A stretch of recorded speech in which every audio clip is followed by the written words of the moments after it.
Hello viewers, আসসালামু আলাইকুম। Welcome back to my channel. আশা করি সবাই ভালো আছেন। তো চলে আসলাম নতুন আরেকটি ভিডিও নিয়ে। তো আজকে আমি খুব সুন্দর একটা বেবি ড্রেসের ড্রয়িং এবং সেলাই টিউটোরিয়াল আপনাদের সাথে শেয়ার করব। তো দেখুন, এখানে আমি একটা রানী গোলাপি কালারের কাপড় দিয়ে 6 থেকে 7 বছরের বেবির জন্য একটা জামা বানিয়ে নিয়েছি। তো সামনটায় দেখুন আমি সুন্দর করে কিন্তু কুচি দিয়েছি, যে কুচিটা একদম পিছন পর্যন্ত দিয়েছি আমি। আর পিছনে এখানে চেন ব্যবহার করেছি। আর আর্ট করার জন্য দেখুন এখানে আমি কালো কালারের সাইন পেন ব্যবহার করছি। তো যারা সেলাই কাজে একদমই নতুন তারা ভিডিওটি সম্পূর্ণ দেখুন, তাহলে কিন্তু আপনারাও নিজেরাই বাড়িতে এরকম বাচ্চাদের জন্য সুন্দর করে জামা বানিয়ে নিতে পারবেন। তো আমার ভিডিওগুলো যদি আপনাদের ভালো লেগে থাকে অবশ্যই একটা লাইক দিয়ে ভিডিওটি দেখা শুরু করবেন। তো দেখুন আমি এখানে 8টি পাপড়ি দিয়ে সুন্দর করে ফুল এঁকে নিচ্ছি। তো জামার মাঝামাঝি অবস্থা থেকে শুরু করে একদম বর্ডারে 3 থেকে 4টা আমি এখানে ফুল এঁকে নিচ্ছি প্রথমেই।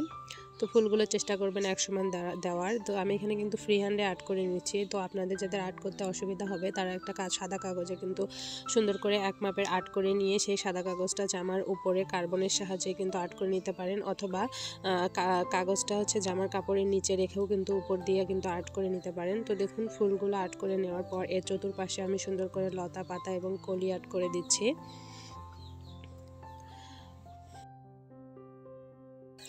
তো আপনারা যারা আর্ট বা সেলাই কাজে একদমই নতুন তারা কিন্তু প্রথমে একটা সাদা কাগজে আপনাদের মন মতো পুরো ডিজাইনটাও আর্ট করে নিতে পারবেন।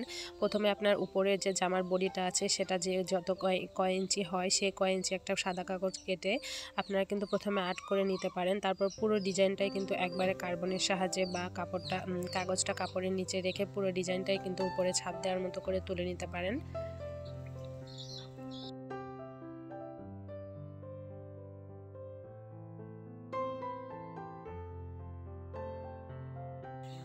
তো দেখুন আমার জামার উপরের অংশটাই কিন্তু আর্ট করা শেষ। এখন জামার যে নিচের অংশটা আছে সেটাতে আমি ছিটা ছিটা করে ফুল দিব। তো দেখুন ওই উপরে যে ফুলটা এঁকেছি ঠিক একইভাবে এখানেও 8টা পাপড়ি দিয়ে একটা ফুল এঁকে নিলাম। তারপর উপর দিয়ে দেখুন একটা ডাল দিয়ে 3টা পাতা এবং ছোট ছোট করে কয়েকটা কলি এঁকে নেব। এবং নেক্সট ভিডিওতে এটা সেলাই টিউটোরিয়ালটা আমি দেখিয়ে দিব আপনাদের। তো সেলাই টিউটোরিয়াল দেখতে চাইলে অবশ্যই সাবস্ক্রাইব করে আমার চ্যানেলের পাশেই থাকবেন। আজকের মতো এখানেই বিদায় দিচ্ছি, দেখা হবে নেক্সট ভিডিওতে। আল্লাহ হাফেজ।